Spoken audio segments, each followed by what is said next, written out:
Daily is daily Vikings entertainment. We just want the Vikings to win a Super Bowl before we die. I will ride with this group. Seriously, man.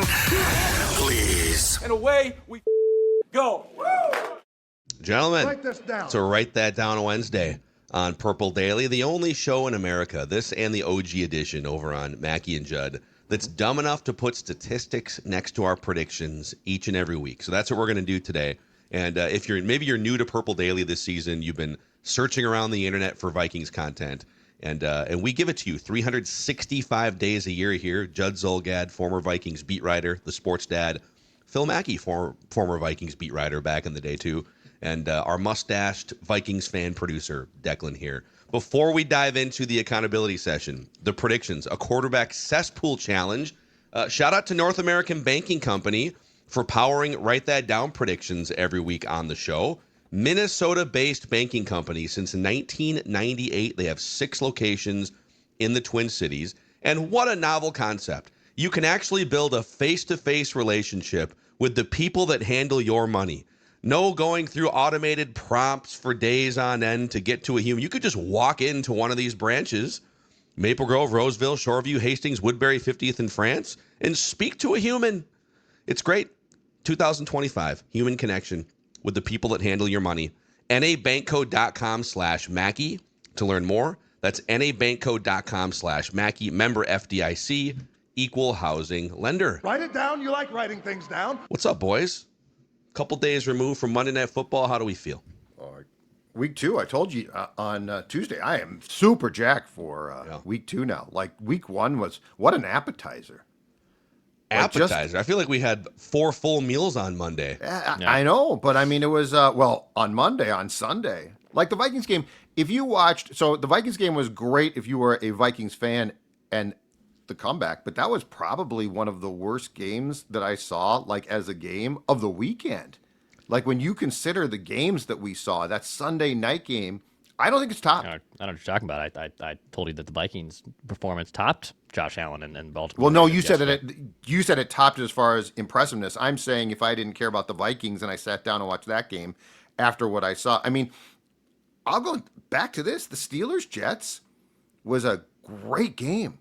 Like as shocking as that it was, was an entertaining game. There's storylines in terms of like 3 hours of higher level offense. Yeah, right. But I would take even if you're not a Vikings fan. I mean, Vikings fans over the moon from the fourth quarter, and they obviously. Should be. But they should be. But even if you aren't a Vikings fan, the value entertainment wise from that fourth quarter comeback and watching JJ McCarthy and the fourth quarter was great.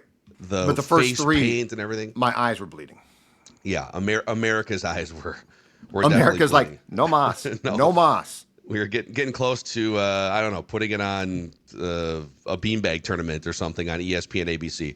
So here's how Write That Down works if you are new to these Wednesday episodes. We make 3 Vikings or football-related predictions. Everybody on the show each week makes 3. They must be quantifiable. We keep track of completion percentages and touchdowns. If something has like a 25% chance or less of happening, which is, kind of subjective here and there, then it rises to the level of a touchdown. And listeners, if you want to be like Alex and be a guest listener participant, you can send Declan a message through the Score North app, and we'll get you scheduled for some time in the coming weeks here. So strap in, boys, because we have a very meaty and weighty accountability session here. All right. And we will start with Judd. A lot of red here. Oh, yeah. I don't think I'm going to buzz all these because I think people's eardrums are that's good. Yeah. My ears will bleed. You said Saquon Barkley will rush for at least 100 yards and 2 touchdowns in week 1. He had 1 touchdown. I don't think he got to 100 yards. Yep, he did have 1 touchdown. Let the regression begin. Didn't matter. You said Jonathan Grenard would have 2 or more sacks against the Bears. He should have had about 4, it feels like. Yeah, he let me down with that game. Yeah. You said Adam Thielen would lead the Vikings wide receivers in receptions in week 1. Oh, boy, did I get haughty. Oh, boy. You said the player who returns the Vikings' first punt of the season is currently not on the roster. Well, Miles Price. Mm-hmm.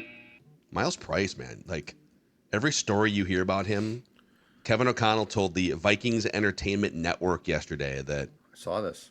he walked up and he said something about like, man, you're just unfazed and he just responded back like, I don't get rattled. I'm not. Well, he took that first hit on the kickoff. It damn near killed him, and he's like, I'm fine. I'm good. Get away from me. Even when they gave him the locker room props after the game, he just stood there stoically. Like, yeah, I love it. I expect to be in this position. I love it. You said the Falcons would trade Kirk Cousins before week 1. He's just on that team coming back to Minnesota Sunday night, right? He's just their backup quarterback. Yeah. Sorry, you said coming back to Minnesota. I'm like, what? And you're like, yes, Sunday night, you're correct. Like, he's just... Like, never coming back here as a Viking, but yes, certainly welcome back for one game, yeah. Isn't that wild? That it's like last year it was a whole thing and fanfare and storylines, and now it's just coming back as their backup. And what's really weird about it is last year, if I remember correctly, that was a noon game, and because I was like, that's a primetime game for sure. Yeah. And now this is a primetime game. Yeah, they probably should have flipped those. Although, like, the fact that we're getting these 2024 quarterback draft class matchups early on is like it's entertaining for the general football population. You said Anthony Richardson would be traded or released by the Colts between, I don't know, a few weeks ago. And, you said week 1 of the 2026 season here. Oh, boy. You're trying to. My bad. It's not bad enough already. I got all that read. Let me go back in here and just make sure that we aren't thank you, dinging you for that. Please fix that. That's kind of okay. You put that out. I mean, listen, it's my fault, and I've been sloppy with the schedule here lately. But I've noticed putting that out a year is okay. It's very Judd-like, is what it is. Yep. Yeah, a Judd futures prediction. Jax is like, yeah, no, that's what he does. That's what he does. So we're gonna take that. That's how he lives his life. Just one backup quarterback prediction at a time. Put out a year into the future. Amen. Let me change this to black font. There we go. And the next one upsets me because the next one, no pun intended, I was right, they were wrong. You said Ryan Wright will not be the Vikings week 1 punter. You did have one correct prediction this week. You said the Vikings would run the ball on the first play of the game. Pitch. There you go. It was a pitch to Aaron Jones. And I think they checked it from a pass to a run because JJ McCarthy...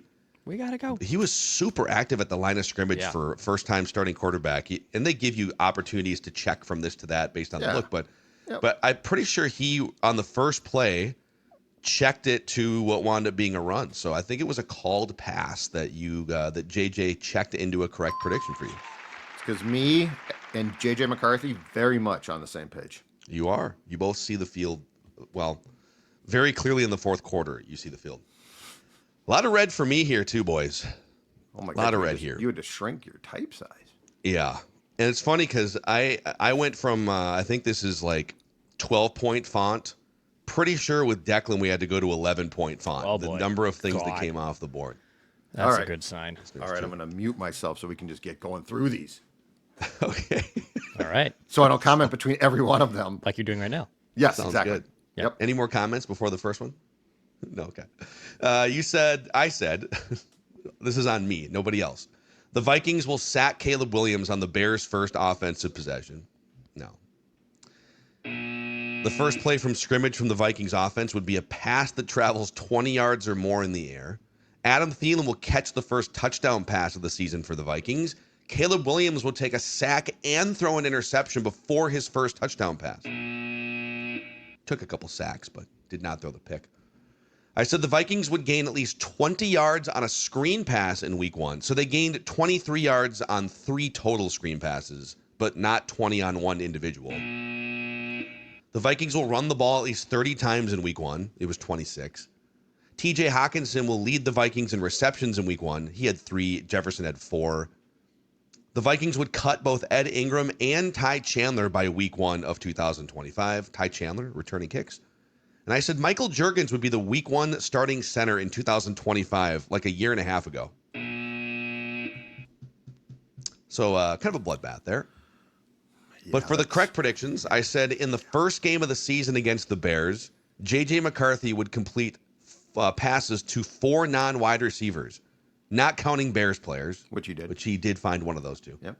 And Oliver, Hawkinson, Mason, and Aaron Jones all caught passes. Sounds like a law firm. Yeah. It's a 22 personnel law firm right there. Touche. And I said it would be documented or made public. I said this like over a year ago. Yep. That JJ McCarthy would be in the facility on a Tuesday, not a short week like a Thursday game, but like a full week Tuesday. He didn't even wait till the second Tuesday, the first available Tuesday.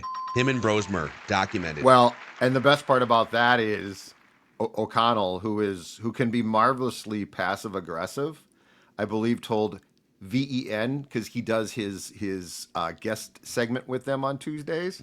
He said, "Yeah, JJ and Max are in the building right now." Love that. That was not a mistake. And they're staying in touch with their families, via technology. It was Kevin's a hoot. All right, listeners, Oh my we're God. we're shrinking the font. Oh, but boy. This is one of the great it's a weeks good one. in the history of Write That Down by the listeners here. Now, mind you, they came in with no touchdowns on the season. And the season runs from Super Bowl to Super Bowl. So they have been without a touchdown for months and months and months. We'll start with the bad, though. So our guy Jason Harmon from the Before I Die podcast on the Purple Daily feed said JJ McCarthy's first touchdown pass would be 40 yards on a play action. Zach said the Vikings would beat the Bears. Thielen would catch 5 passes and a touchdown. Incorrect. Adrian said McCarthy's first touchdown pass would be to Hawkinson. Tom said between the end of May and the opening kickoff, Judd won't be able to find the flag at some point. I've been tracking this. Yeah. You've always had the flag nearby. And maybe he might fight the spirit of, where is it? Because, I mean, you do sometimes say that, but it's typically just within the arm's length of you, and you just got to figure out in the moment where it is, not that it's actually lost. Well, and the dogs helped me get the flag. Do they? Like that's the whole thing. Because I mean, the dogs draw a paycheck, so they've got to do something. You got to do something. Yeah. They draw out of your paycheck, yeah. Yeah, it's not wrong. They do. They're expensive. Austin said JJ McCarthy's first NFL regular season play will be a 2-quarterback or wildcat look where he throws the football. Like a year and a half ago. Wow. And John said, this is a bad beat here. John said the Vikings would win in week 1 and KOC would drop a tremendous F-bomb in the post-game locker room. I've watched that speech back 3 times now. He didn't. No. And they didn't even bleep. They didn't bleep anything. He did not drop an F-bomb. Until McCarthy broke the team down and dropped like 5. It was great. That's the best part about McCarthy is he seems like a guy that doesn't drop F-bombs when you see him on his little podium interviews and he's hanging out with the community on social media, but then he like puts the face paint on at practice or in a game. And he is a different human being. I bet he drops the casual F-bomb too occasionally. Yeah. Yeah. And by the way, if you don't drop an F-bomb, Sports Dad don't trust you. Yeah, you got to connect with a locker room of 53 guys properly.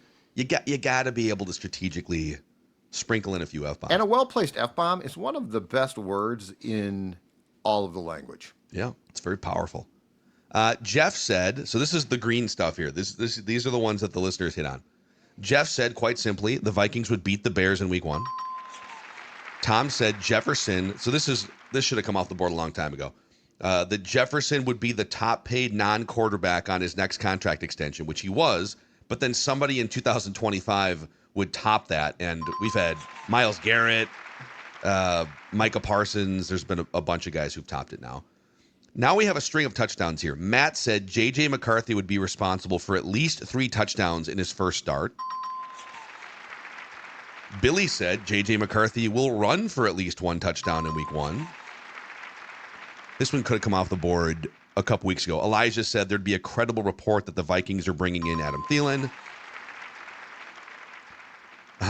Wesley said Alex Boone will say at the same time or but at the same time, a verbal crutch, a minimum of 6 times on the next Trenches episode.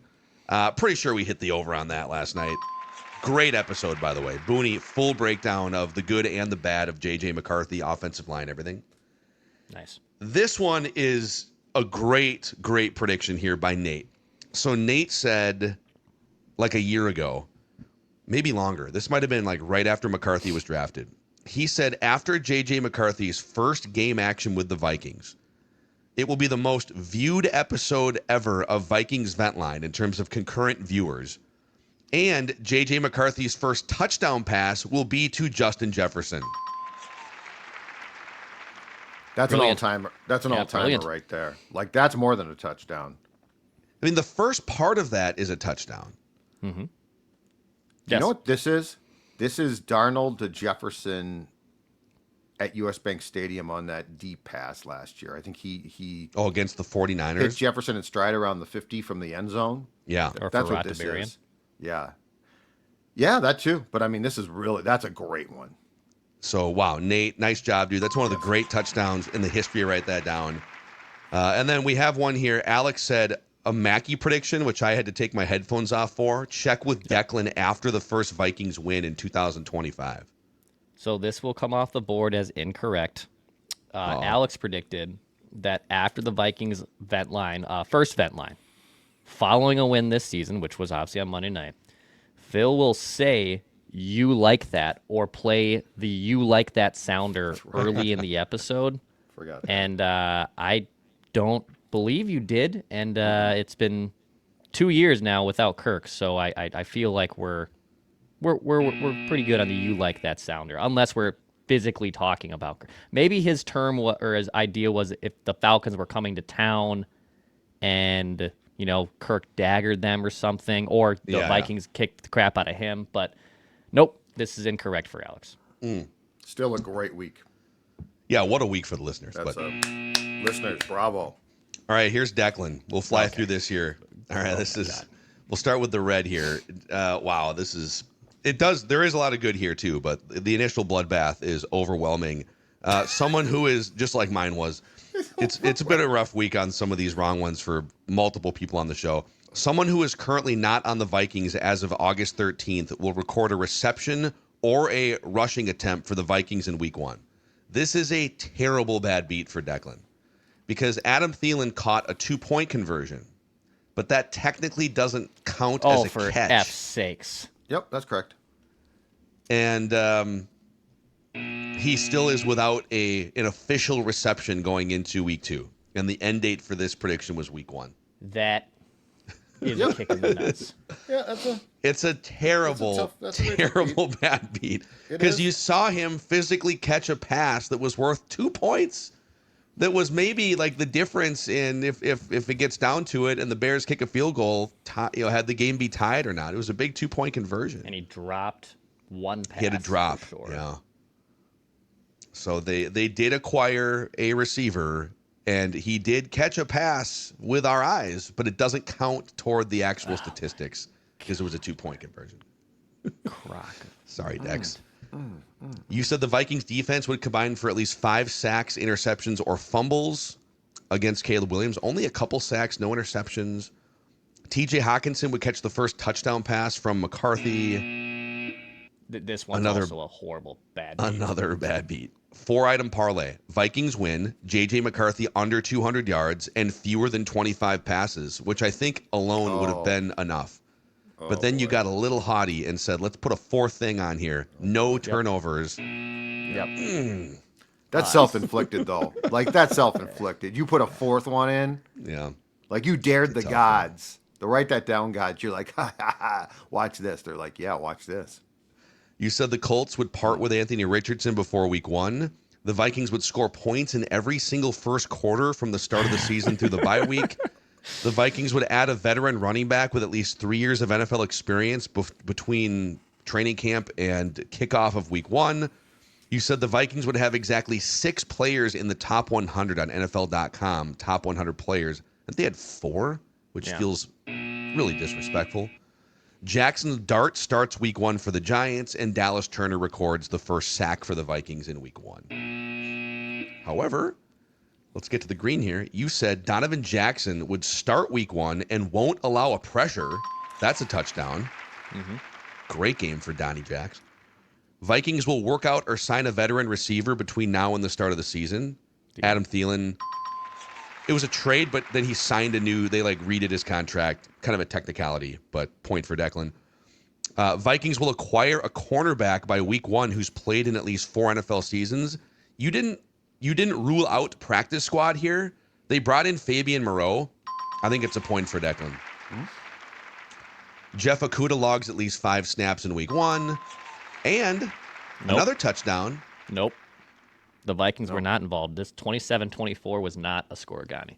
Yeah, this was. I'm Buffalo thinking. game. I'm sorry. So I'm this thinking remains Buffalo. this remains on My the bad. board. Yeah, This remains You're on not the wrong. board. You're not wrong. It's okay. Struggling, It's man. okay. I saw it and I said, you know what? We're gonna talk about it when we get down to it. How can We're you not gonna struggle? jump ahead. This is so simple. There's barely It's anything okay. coming off the board. You know, it's my bad because we had a fun little group text exchange I know. about the scoregami from Sunday night, and it just stuck in my head. And I love. It's my bad. Let me double down on this for the 1,000th time. If there's a scoregami opportunity, I am giddy. I think scoregamis are awesome. I think the most likely one, by the way, if you want this, 36-23 has never happened in the NFL. 36-23. I feel that's one. That's one that could be in play. If you basically score, if each of you score 40 points, you're in a good spot. But like obviously that's a huge game. So a lot of the other ones are mostly taken. I need to control F score. We're at the point now where there's too many things here in the scoregami in the old spreadsheet. So there we go. Vikings will be involved in a scoregami. So all right, this continues my streak of multiple weeks in a row screwing something up with this spreadsheet. I would have loved the extra touchdown, but upon further review, this is even where like sometimes the coach is like, that's not. And that would have been caught by me. So like I would have said Would it? absolutely not. So like Would have it been caught by you? yeah, because the scoregami was Okay. like talked about a ton. Okay. It would have been caught by Judd if it benefited Judd, which it did to catch it. Yeah. So these stats are a little He's bit right. off, but I'm sitting at 49.2% completions. Listeners, 38-ish percent. Declan's around, I think it's 36%. Judd, 36%. Declan with 7 touchdowns. We took one off the board, but 7 touchdowns still leads the pack. Judd, 6. I have 5. Listeners with their 4th touchdown from 0 this last week. And then all-time stats, Declan leads the completion percentage battle just under 37%. Listeners have vaulted into the touchdown lead again with 64 career touchdowns. Whew. Oh boy. A meaty want to do that, accountability not me. session. Uh-uh. Let's bring Alex in, our guest listener predictor here. Alex, Hi, thanks for that. Might have been the longest accountability session ever. Hopefully you still have time on your hands to join us here. Yeah, that was a great watch. It was Okay. Was it really great? Yeah, it was awesome. I was Defense laughing was Sleep, quite a great. bit. set your alarm there, check back. It was Very fantastic. enjoyable.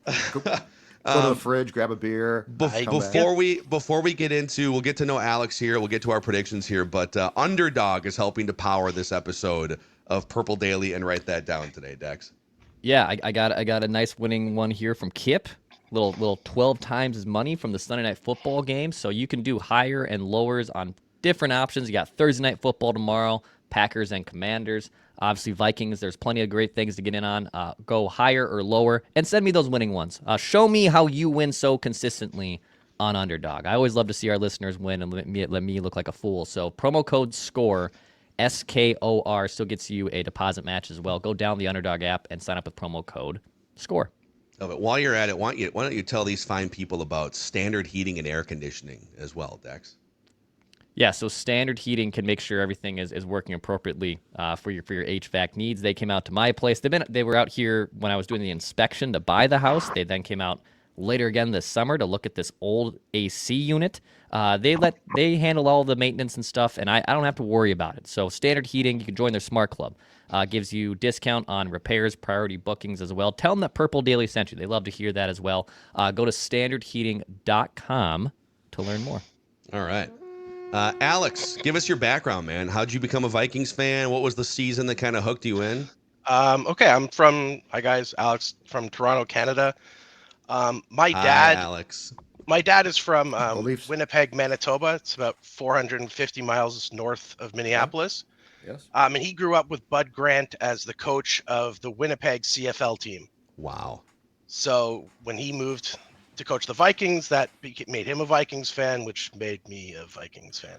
How about So you bring up one of my great, I don't know if quandary is the right word, but it's one of the things I don't get. So Bud Grant coached the Blue Bombers. There is a statue of Bud Grant outside of the Blue Bombers Stadium. Yes. I go to US Bank Stadium here. Gorgeous facility. And I look outside for the statue of Bud Grant. a legend, and I don't see it. How is it that Winnipeg was smart enough to give this man a statue, and yet the Vikings, who he led to 4 Super Bowls, I know they didn't win them, but 4. I mean, come on. All due respect to the most legendary coach in Vikings history. Do you get a statue if you don't win a championship? You're the guy that sets the bar for you. Like, you want to strip Mikko Koivu out of the wild, retired jersey conversation. Okay, but Bud Grant deserves a statue. Mikko Koivu deserves to be in a Ring of Honor. Bud Grant is a legend. Like, I think the Vikings should do. I personally think the Vikings should do statues, though. Like, I would have a Bud Grant statue, Alan Page. Like, there's some legendary freaking guys who have. I'm just playing. And I agree with you. And I agree with you. But I am judge and jury here, and so I want the Vikings. I want the Vikings to call. Yeah. Well, no. Yeah. Then I'll be the executioner. Yeah, I'm not. And we're gonna execute. I'm the judge and jury of Minnesota sports and who deserves a damn statue. I just feel like for a guy that preaches high bar, championship standards. It's a disgrace that Mikko Koivu would have his jersey retired. Disgrace. They never delivered anything meaningful. The anti-tribute video guy here, that you are so willing to just build countless statues for Vikings figures that never won the biggest game. I just find that interesting. Well, the thing about Koivu, though, is besides the championship, he just wasn't good enough to have his jersey retired. Bud Grant's good enough to have a statue. He was a great defensive forward. Okay. Fran Tarkenton, statue. So you want statues for? Well, I want one for Bud bad. Fran Tarkenton, Alan Page, Carl Eller, Jim Marshall. How many Vikings that didn't win a championship do we build statues for? Oh, man, you know what you could do? You could actually do a Purple People Eaters like statue of all of them together. It would be really, really cool. But I just think Bud. Just to go back, I think Bud deserves that here. I think Bud was. I wouldn't be anti Bud Grant statue because I agree he is a legend. Yeah. But I admit if you ask the Wilfs, they've probably had discussions about this, and I wonder if they've said, not until we win a championship will we construct the statue. But then why does nobody say let's text Zolgad and get the okay or the don't do it? Oh man. Anyway, go Leafs, go Jets. I love the fact that you're from Canada. It's also the first time anyone has ever made the Winnipeg Bud Grant connection to their Vikings fandom in all the years we've had down guests on. So that is a Scorigami Vikings fan story from Alex right there. That's right. Sorry, Dex. I don't know if this counts for you. We can track it. We can check it off. I love Scorigami, so let's do it. You actually do. It's just so weird. Alex, why don't you make your first prediction, and then we'll go to Judd, Dex, me. We'll make 3 trips around the room. If you're ready, we are also ready. I am ready. I like writing things down. The Vikings should have had probably 5 or 6 sacks on Monday night. They were all over. If Caleb wasn't such a good athlete, they probably would have. So Penix is not Caleb, and Joe Burrow is also not. And both Sturtles and Booney think the Bengals have a terrible offensive line. So write this down. Over the next 2 games, the Vikings will record a minimum of 8 sacks. Oh, wow. Yeah. I can see that. Yeah. Interior pressure. How great is interior pressure? Less mobile quarterbacks. I love it. All right, Judd, what's your first prediction? Write this down. Okay, write this down. The aforementioned Miles Price will return at least 1 punt for a touchdown this season. I think he's going to. I mean, he looked really good. I was really impressed. He's got some wiggle, for sure. I was a little concerned, but now I'm impressed. Write this down. So Vikings offense went 3 and out on the first drive. I mean, God, if they went 3 and out, what, 4, 5, 6 drives? I was looking back on this, by the way. I outside of turnovers, just true 3 and outs, and I got sucked back into the game. But I was all the way into week 10, and the Vikings offense last year never had 3 traditionals 3 and outs in the first half all season. So that way it was unheard of last year for the Vikings offense to go 3 and out. But write this down. The Vikings offense will produce a scoring drive on their first drive against the Falcons on Sunday Night Football. Scoring drive, field goal, touchdown. I had that same prediction. Write this down. And rather than getting rid of it, so the rules are you can't make the same prediction as somebody else on the same show. You have to change it or up it or something. So I'm just going to up it because I agree with Declan, and I'm just going to up it to a touchdown. Vikings score a touchdown on their first offensive drive. Write this down. Okay. Write it down. Okay. Yeah, we'll see. We'll see. I don't know if they're going to be this offensive machine now that fourth quarter happened. I do think there's going to be like 2 steps forward, 1 step back, 2 steps back. It might be clunky for a while, but I think they'll have it buttoned up for that first drive. Okay, back to Alex for your second prediction. Write it down. All right. You like writing things down. That's a great sounder. So write this down. The Minnesota Vikings will have 4 or more players make the All-Pro team this year, first or second team. Wow. All pro. They had 3 last year. Yeah, They'll do better good. this year. Okay, off the record, Yeah. who are we thinking? Jefferson's always a candidate. Jefferson and DePaula seem to be like they were first team last year.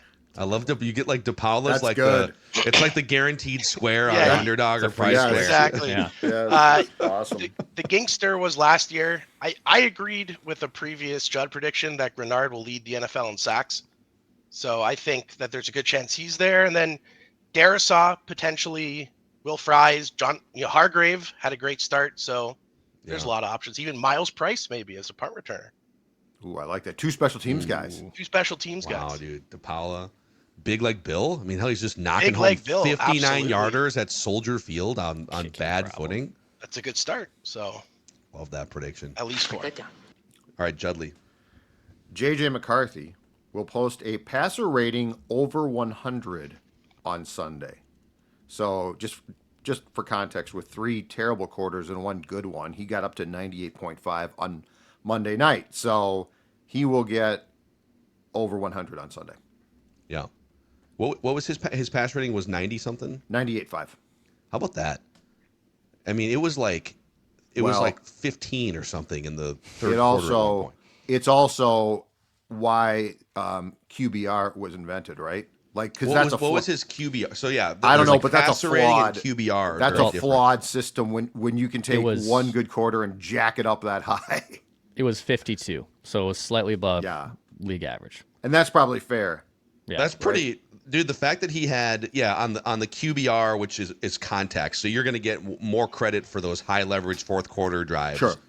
than you would for like garbage time touchdowns. The fact that he wound up with an above average QBR for that game, the way it started after that pick 6, is a miracle, and a credit to him for just being able to flush it and move on. And we will get to the quarterback cesspool challenge, but there was a delicious, delicious number at the bottom of this list. No one picked him, but oh my God. Well, it was- No, it is. Disaster. Okay, Dex. Write this down. Jordan Mason scores a rushing touchdown inside the red against the Falcons. So inside the red zone, feed the beast, feed Jordan Mason. I saw this note from Alec Lewis yesterday. Jordan Mason averaged 3.86 yards after contact on Monday Night Football. That's the highest a running back has posted in a game for the Vikings in the KOC era. Wow. Oh, yeah. He's impressive, man. Yep. Well, the thing to keep in mind is in 2022, Dalvin was still effective somewhat, but he was sort of going towards Cook. He was slowing down. Yeah. No pun intended. Yeah, it was like 1,200 yards, but you could kind of see. Yeah, he was. Yeah, I mean, Jordan Mason is, for lack of a better term, that guy's a hoss. Like, I mean, good luck bringing him down. Hoss. The McCarthy quote was great, where post game McCarthy was asked about watching Mason run, and he basically said, "I'm watching." I'm like, "That's not a tackle. That's not a tackle. You're not going to bring him down." Yeah. Yeah, there's a shout out again to the Trenches episode with Boone. We broke down 2 or 3 of the Jordan Mason gashing runs. There was schematically, they did some good things too, where they're pulling like Donovan Jackson is a house. They're pulling him around to the right side with Hawkinson, with Oliver pinning down, and it's like, it just feels. I don't think we broke down a run like that last year, and Boone couldn't remember either. They're definitely mixing in some different schematic changes with Donovan Jackson being so athletic. They haven't had a guard. They haven't had guards like this in forever. Yeah. The one training camp play that we saw where you're like, okay, this is different, was that Dalvin Cook run. And Phil, I think you were there that day. That Dalvin Cook run where Donovan Jackson gets running downfield, pancakes a guy, pancakes a freaking guy for Cook, and then pancakes another, or for Jones. And Aaron Jones said subsequently, he's like, I thought the second one was somebody else. I'm like, there's no way that dude got up and pancaked two guys. Mm-hmm. But he did. Yeah. So, like, this is a first round pick that, dare I say, they've hit on. It's a lot of pancaking. My second prediction here. Write that down. So there was a play that Booney showed us on the Trenches episode. I'm trying to remember which pass play it was.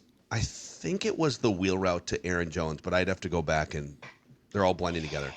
But one of the Bears' defensive linemen tried to bull rush Ryan Kelly, like with a head start. It might have been coming off a twist, but it was like full speed, 3 or 4 steps, maybe 5 steps, tried to bull rush Ryan Kelly. And I've had these 6 years of seared in memories of Garrett Bradbury trying to absorb the same bull rush and getting absolutely walked back into the quarterback. Ryan Kelly swallowed the bull rush, planted, pancaked the defender by the end of the rep. And so my prediction here is going to be write that down. Garrett Bradbury's best season with the Vikings in terms of pressures allowed was 22 pressures in 2023. So I'm going to say Ryan Kelly will allow fewer than 20 pressures on the season. And I'll make it a parlay because obviously, like, if he's out for the season with an injury, I just get this by default. Yes. And he will miss no fewer than 5 games. So I'll say 4 games. He'll miss no fewer than 4 games. So if he misses 5 games, this prediction's wrong. So 4 or fewer missed games and 20 or fewer pressures allowed. Ryan Kelly. I'm trying to say that he's going to have the best season that Garrett Bradbury ever dreamt of as a pass protector, but I have to quantify it in some way. I hope so, because Bradbury, God bless him, didn't exactly want to leave men on their backs unable to get up. And I think he wanted to. He just physically didn't have the want. No, he didn't have the want. Look at Ryan Kelly. Look at Ryan Kelly's eyes, man. That guy goes into every game. I love that guy. This is my favorite, like, Judd narrative here, is that the difference between Ryan Kelly and Bradbury is not physical ability. It's that Bradbury didn't want to road grade like Ryan Kelly does. It's both. Ryan Kelly wants to destroy you. He wants to send you home hurting, and I love that about him. I saw some Chad Graff, old friend. So the Patriots allowed, I think, 17 pressures on their offensive line in week 1. But Garrett Bradbury? Zero. Yeah, No he had an 86 Wow. pressure grade. It'll be his week next week. You think he's going to Drake regress May? Drake May is going to be, that's going to be tough. And I like Drake May. Write this down. All right, Alex, your third and final prediction. Okay. Because we got the win on Monday, I'll go with the happier prediction. Within the next 2 seasons, so by the start of the 2027 season, 2 current assistant coaches or coordinators on the Vikings will be head coaches somewhere else. Oh. Yeah. Josh McCown feels like a rising star. If McCarthy, even though Kevin O'Connell probably deserves the most coaching credit, and people just like dismiss Wes Phillips, he's the offensive coordinator and comes from a generational football family. Bum Phillips, Wade Phillips, Wes Phillips. It feels like McCown, just based on being a quarterback for like 17 years, the work that he's put in as an assistant, he would be like in line to make a big jump. Wes Phillips also, I read this a couple of weeks ago, and I don't think I had seen this previously. So Wes Phillips, after his first year here, was offered a chance to go to the Chargers and call plays and turned it down. So you're not going to become a head coach if you turn that down. McCown will never be a coordinator. He will ascend right to head coach. Yeah. Well, he got that Houston Texans interview, I think, like right after playing, right? He did. He'd not coached before. Yeah. So. Yeah. And Flores has been allowed to proceed with his lawsuit, which is actually probably good news for the Vikings because I don't think those take longer. Yeah. Yeah. So I don't think he gets a job as long as he's suing the league. Alex, awesome stuff, man. Great Thanks predictions from you. Cool backstory. Since you've got this platform right now, would you like to shout anyone out? Thank anyone that helped you get to this peak moment? Yeah, well, for starters, I want to thank you guys. I have a weekly DFS chat that I'm in, and we do trivia every week. And I started a random NFL player based on the random Viking of the week. Beautiful. And it's very well received. Love that. I want to thank out John and Kyle, the two best friends anyone could ever have, and my dad for, not liking the Cowboys, because that would have been worse. Yeah. Awesome, man. Thanks, boys. Alex, thanks for coming on. Hopefully we can do it again sometime with you. Love to. Have a great day. All right. Guest listener predictor, Alex, in the house here. 2 Men in a Truck is here to help anyone with their moving needs. I think Ryan Kelly is one of those guys with a truck. He's moving defensive tackles, everyone. That's right.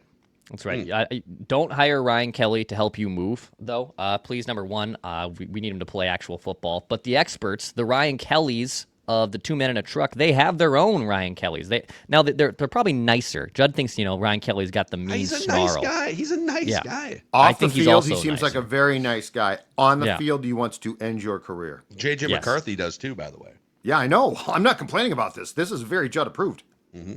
The 2 Men in a Truck team, though, they don't want to end your career and any of your stuff. They take care of your stuff. They make sure it gets packed up appropriately, moved back into the new place. I've used them. Phil has used them. If you're looking to make a move happen, no hidden fees, no service charges. They send you a spreadsheet. What needs to be moved? Go to 2meninatruck.com to get your quote today and tell them that Purple Daily sent you. And they're better at tracking their spreadsheet than I am at tracking the Write That Down spreadsheet lately. Running Aces. We had a great Purple Daily Unplugged event there to kick off the season last Thursday, and it was really fun to see the renovated TV area, the restaurant bar, a 53-foot LED screen, the biggest in the state of Minnesota, perfect for watching football, which we did with tons of Purple Daily fans and football fans. Great. Running Aces is not your typical casino scene. Smoke-free, bright, energy-filled, a ton of fun events, table games, harness racing, poker. I used to play a lot of spread limit and tournaments there back in the day, and it was fun to make my return to Running Aces last week. It's just off 35, north edge of the Twin Cities, massive parking lot, hotel. Find out more at runaces.com. That's runaces.com. And then the Renaissance Festival is still going on here for another 2.5 weeks or so, another few weekends. It's weekends 9 a.m. to 7 p.m. through September 28th. And it's fun for families and for adults, date nights, whatever it may be. You can throw axes, wield swords, tasty turkey legs, Nordic meatballs in terms of cuisine, pork belly, burnt ends, talk dirty, beer and wine. And there's over 50 games, rides, and attractions for your family. You can see a schedule of this weekend's events and get tickets at renaissancefest.com. That's renaissancefest.com. Write this down. All right, Judd, what's your third and final prediction? Okay, my third and final is that common sense is going to come to the boys in purple, and more specifically those who scheme up the Vikings scripted plays. So write this down. Jordan Mason will get a carry within the Vikings' first 2 series on Sunday. He will get a carry. He was not used for the first 2 series. We did the Aaron Jones. Aaron Jones, here's a guy that's got Here's a guy. Yeah, and look, Aaron Jones is zero disrespect, key part of the passing game, and quite frankly, a very important part of the run game. Mm-hmm. But Jordan Mason's your bell cow type of guy, and withholding him until the Ty Chandler honorary 3rd series is ridiculous. So Jordan Mason will get a carry within the first 2 series. Off the record, I think he probably starts the 2nd series this time. Yeah. Let's make it a little more 50-50. And if they trust Aaron Jones as a pass catcher, third down back, that's cool. I feel like it needs to be less of a series by series, and you can do some of that. Yep. It's more of a third down Aaron Jones, totally cool with that, although not every third down. And then red zone. So they need to be a little more flexible with that. Yep, exactly right. Sonic and Knuckles, baby. The Vikings. Write this down. Sonic and Knuckles. Wasn't that the Lions last year? Didn't they coin that? Yes, they did. I wouldn't have known it without them. You Okay. guys explained it to me at the time. Okay. So I didn't know. I feel like we need another. We can't just rip off. No, you can't rip their their off. We gotta. Another tandem there. Whatever that is. That's up to you, Dex. We'll workshop some ideas. I'm not in a position to help with that workshopping. We'll come up with something. Write that down. All right, Dex, final prediction. All right, write this down. I'll need some help from Judd and the beat writers, and I guess the crowd too. But So typically, and Jed, I'm guessing this is still the case, at every home game, they do like the formal high profile introductions. They either do the offense or the defensive starters, but typically not both. They do the Correct. big fanfare with and Alan Roach. I think they rotate it. But yes, they will do one. They do not do both. Yeah. So write this down. Number 1, they will announce offensive starters in week 2. And Adam Thielen will be either the first or the last person introduced. Oh, okay. Okay. I think they want the Minnesota pop. Now, it does make sense. McCarthy's coming off the big win. He's the starting quarterback. Yes, it's probably likely that McCarthy is the last one introduced, which they typically do. But even like in 2017, I remember going to games. Like Case Keenum was never really the last one introduced he sometimes was, but for obvious reasons, he wasn't the focal point of that Vikings offense. Yeah. But with Adam Thielen back, Minnesota crowd, primetime football, Thielen will be either the first or the last player introduced from Alan Roach and the fanfare of starters. Okay. Yeah. Send me a text so that I don't completely space out about and this. don't. Yeah, because there's no video because there's no documentation. formal. Yeah, exactly. I So feel just like text me. I'll text you, but usually when he gets introduced and there's a big pop, like people are like, oh, and a nice ovation for Adam Thielen during introductions today. So we'll know. We'll remember. I got you. Yeah, they're not gonna. They probably wouldn't bury him like 5th on the. Yeah, They're not gonna put him between I don't know, Aaron Jones and Will Fries. Ryan or something. Kelly. Yeah. Exactly. I also, Dex and I are kind of tracking thematically here because I also have an Adam Thielen prediction for Write this down. my final one.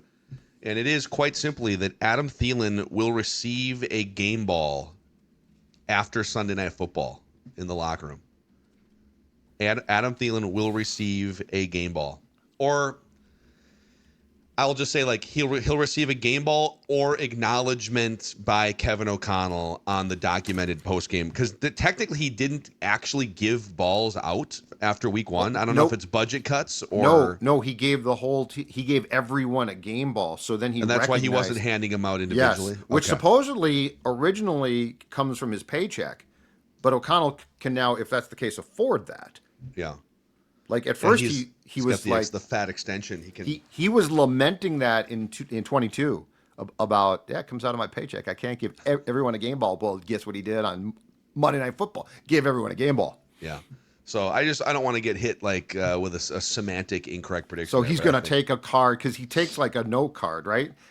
Clearly, somebody writes down for him what every player does. Because somebody's choosing those. He's not spending time thinking about who gets a game ball while of course not. The Bears are closing a 3-point game, right? And I think he's got an index card, right? So like somebody writes down on an index card, Will Reichard 59-yard field goal, because you can see him he literally looks up and down, so he's reading it. That could be a great story for Judd Substack. Who puts together that note card for the game ball locker room? I've never even thought about it. That's a great idea. Fantastic he's idea. outsourcing that really it's my story, important folks. work. It's my story. Alec Lewis, Kevin Seifert. Right. Write this down. Someone snipes Judd on this. Write this down. Oh, I love Definitely. it. I love it. Boys, it's time for the quarterback cesspool challenge here. Presented in part by our friends at Roku TV. Look at me rocking my Roku swag here. Got the Roku TV in the home office, which as you see here, so when this isn't a Score North logo or like an O-line committee logo or, like a skyline of Minneapolis, you can have sports on because it's the easiest place and way to find sporting events in a world now where it's actually kind of hard to figure out, okay, what channel is the college football game on? Yep. But another way, and I guess you could kind of include what I'm doing with the Score North logo as this, you can make it into artwork.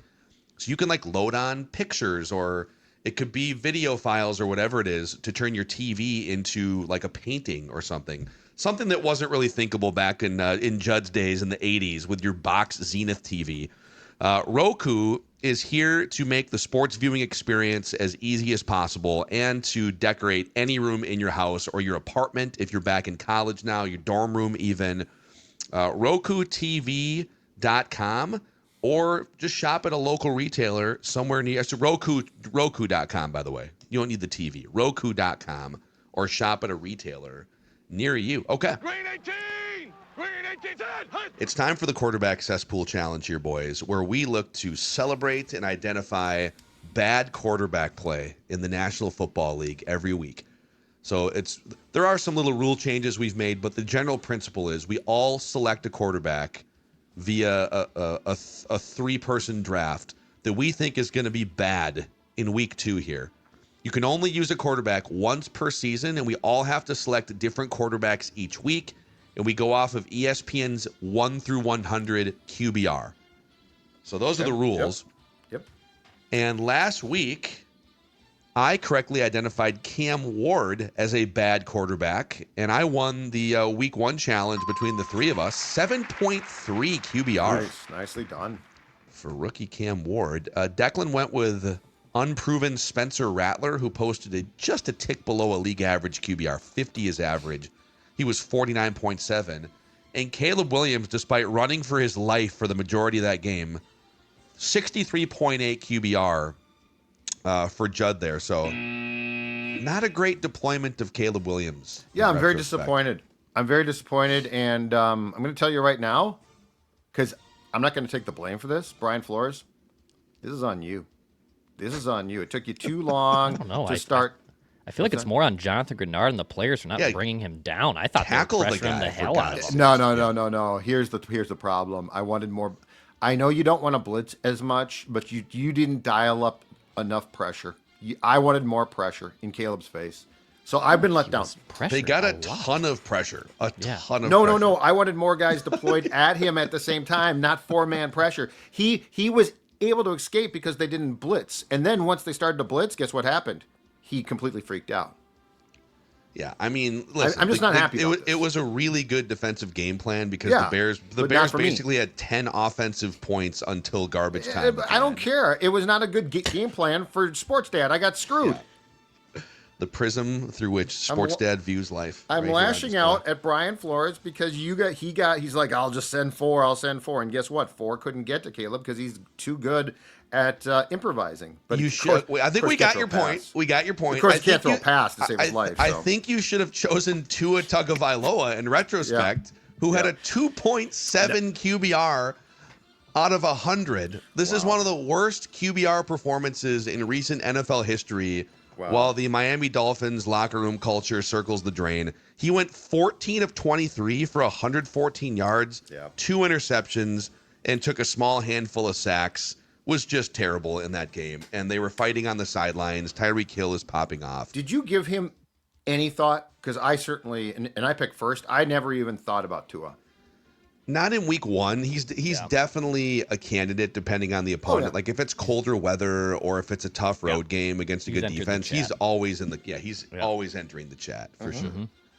So that's what happened last week, and we draft in reverse order of last week's standing. So Judd, you're going to get the number 1 pick here, Declan number 2, and then I'll pick 3rd. And a new feature here visually from our graphics department. People wanted to see, and I think it's helpful for us, kind of week by week, who we've all chosen and what their QBRs are. So this is this is going to fill out throughout the season. But as you can see, these are the week 1 results. And Judd, you are on the clock with the number 1 overall pick.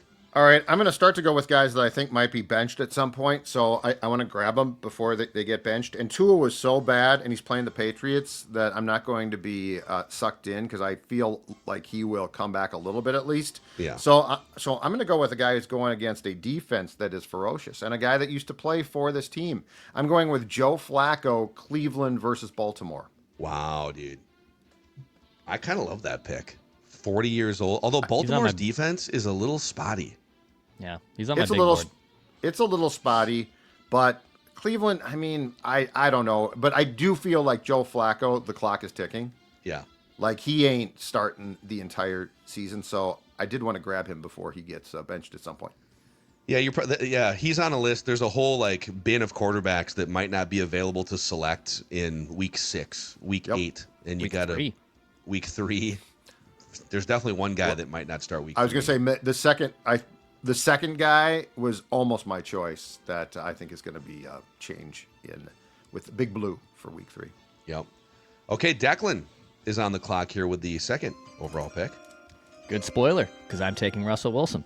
That's a good one. Okay. Yep, I'm going to take Russ. Now, look, I know we've had the thing of if they get benched, but I do think we need like a little bit of clarity on this because let's say Russell Wilson plays 3 quarters and then is terrible and he's benched for Jackson Dart. I still get Russell Wilson. Yeah. Right? Yeah, the only way that you wouldn't get Russell Wilson is if he does not play a snap. If he plays 1 snap, he's locked in for you. Okay. And then you would just or we'd have to, if there's like a technicality of, do you need a certain amount of snaps for QBR to even give you a number? I don't know that we've run into that scenario, but yeah. So the real rule would be if your quarterback doesn't qualify for a QBR, then you would go to the backup quarterback, whoever would qualify for QBR. I guess as we workshop a little bit of rules, I would say if you select a quarterback and he ends up playing more than half of the snaps, you're locked in. Yes. Yeah, but I think the bar is even lower than that. If he plays enough snaps to qualify for a QBR, then you get his QBR. Well, yeah. If Russell Wilson plays a snap and gets pulled, I think we can have a discussion about this, but we have not encountered that yet. Mm-hmm. So, yeah, in my opinion, if you start and record any QBR, good or bad, that's your guy. It's not Jackson Dart. Yep. Yeah, it's not sorry. Well, this might be the last week that you can choose Russell Wilson because if he, and then I can use Jackson Dart. Yeah. The interesting one for this week, of course, is the 49ers. So, I don't know. Yeah. Because what is he questionable? I guess we don't know until later today, right? Brock Purdy. Well, it sounds very up in the air. He has 2 injuries, not 1. Yeah, I don't think personally. I don't think he's going to play, but also. Kyle Shanahan's systems allow quarterbacks to not be disasters. So, Mac Jones is a backup, but you could do a lot worse as a backup than Mac Jones in a Kyle Shanahan system. That's going to be an interesting experiment if they do have to roll with Mac Jones. I'm not a Mac Jones stan. I'm a Niners stan, and I'm a Purdy fan. But, even for quarterback cesspool, I wouldn't take Mac Jones because I'd be worried that Shanahan would scheme him up to not be a disaster. Okay. Well, it's a viable question because now I have the last pick here, so I can just kind of talk openly about the options without fear of you guys sneaking one of these guys. Like Spencer Rattler against the 49ers. To Declan's point, let's say it's Spencer Rattler against Mac Jones in this game. Do you trust... you could make the case that Mac Jones is a bigger disaster than Spencer Rattler because Spencer Rattler is still kind of a mystery box. Mm-hmm. But do you trust the Shanahan system to elevate? Now their offensive line's a little rickety too, and they've got some injuries. So my options here, the 3 I'm looking at, and the Niners are kind of fringe, but I'm with Declan. I do trust the Shanahan system. Sam Darnold at Steelers is on my big board. Spencer Rattler versus 49ers, and Michael Penix at Vikings. I had Penix. If Penix was going to be my second choice actually if Judd took Russell Wilson. Yeah. So I think because last year, if you take traditional passer rating, not QBR, but traditional passer rating, opposing quarterbacks had the second worst passer rating against the Vikings defense of all the teams in the NFL. So I feel like you could do pretty well in the quarterback cesspool challenge just picking the Vikings defense in this exercise, regardless of quarterback. I tried. And I'm going to do that right now with Michael Penix. Give me Michael Penix against Brian Flores at U.S. Bank Stadium. And just to be clear, QBR takes into account when the quarterback runs, correct? Yeah. Yeah, it's everything. So because Penix is, I will say this, and I think I got burned with Caleb in this one. The ability to improvise probably hurt me a lot. Yeah, Caleb, I don't remember exactly the PFF grades, but he had I think the highest of all the categories he was graded in, running the football was an 80-something for him. He was good. He avoided a lot of turmoil and carnage. So there you go. There's your quarterback cesspool challenge here every single Wednesday where we look to identify and celebrate bad quarterback play. What an episode. Holy cow. A 20-minute accountability session. That was that was like 3 shows in one. I don't think we made our first prediction because Judd went on a statue rant for 4 minutes. until like the 29-minute mark, and my producer timing brain was like, "We got it. We got to start hitting these predictions here soon." Yeah, and get to We break got too. space to explore. And get to break too, because if we're not out by 34, we lose that share, that quarter-hour share. Oh God, That's right. And I'm going to call you, Declan, and lay into you. Get these clowns on track. I gotta get my promo reads in as we come out of break. I gotta remind you about this upcoming giveaway or hockey game. I got reverse engineering the radio clock to hit the top of the hour ID at 10 seconds before the top of an hour. Still You're gives listening to chills. Score North 1500. All right, that's a wrap on Purple Daily. Write that down Wednesday here. The OG edition of Write That Down on Mackie and Judd and the Score North YouTube channel, which you can find. And we appreciate you hanging out with us. Daily Vikings entertainment and foolery around here.